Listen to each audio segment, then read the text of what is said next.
Patti here at the Sheridan County Library, here to share a great new story that we have called A Story for Small Bear by Alice B. McGinty and Richard Jones. When a late autumn wind swirled into their den after their noontime nap, Small Bear shivered. Brrr! I smell frost in the air, Mama said. Tonight we'll start our winter slumber. Small Bear snuggled close. Will you tell me stories before we sleep? She asked. I'd love that, Mama said, but there's work to finish first. If you help, no dilly, no dally, then we'll have time for stories.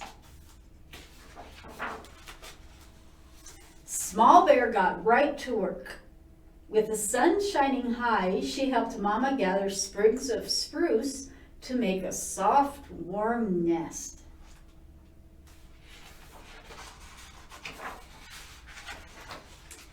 As Small Bear raked the forest floor, she came upon her favorite spot, the cozy hole in the spruce tree. She rubbed her nose in the sweet-smelling wood.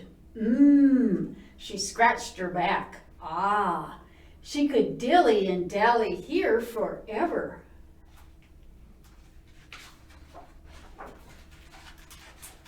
But then a gust of frigid air ruffled her fur, and Small Bear shuddered. She did not like cold, not at all. Small Bear thought of Mama nearby. No dilly, she told herself, no dally. Wind was biting, winter knocking, and she had to save time for stories. Goodbye, hole, said Small Bear as she carried the sprigs back to line her winter bed. As the sun drifted slowly across the sky, Small Bear and Mama lumbered to the river to bathe. Small Bear tumbled in the clear, cool water and shimmied until all the dirt had been washed from her fur. She splished and splashed.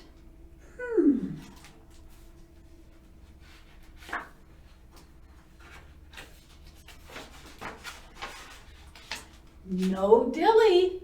She knew that's what Mama would say. Still, she rolled and wiggled and played some more.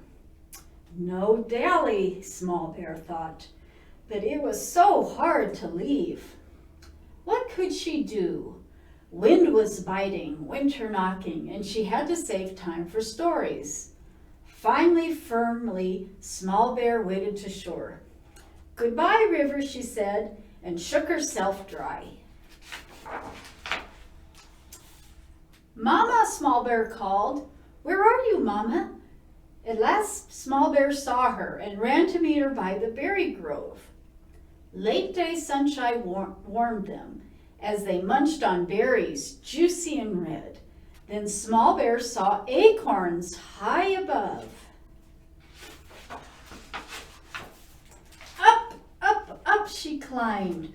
One branch to another, she ate acorn after acorn. She looked out from the branches.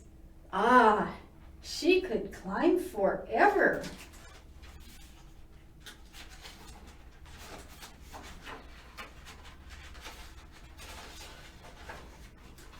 But now the sun began to curve into sunset.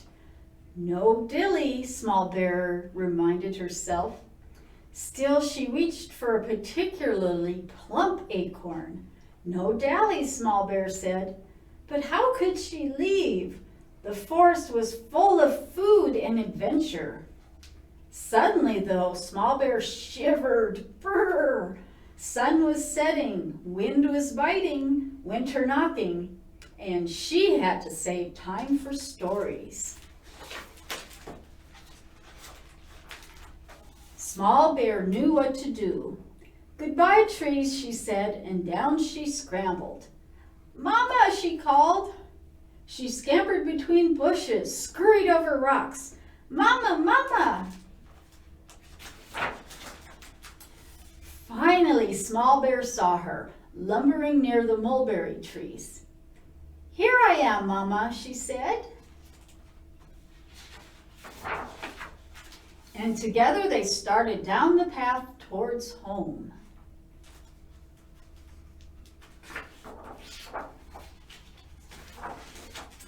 Back in their den, warm and clean and fed, Small Bear and her mama nestled down into their spruce bough nest.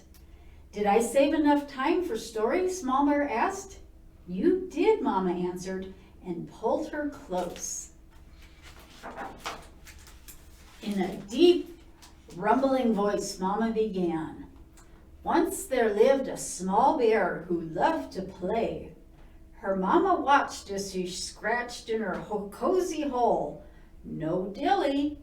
Splashed in her clear, cool stream. No dally.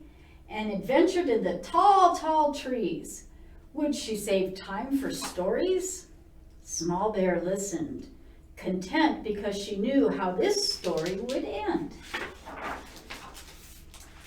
And as the first snowflakes of winter floated down outside, she drifted off to sleep. And that was A Story for Small Bear.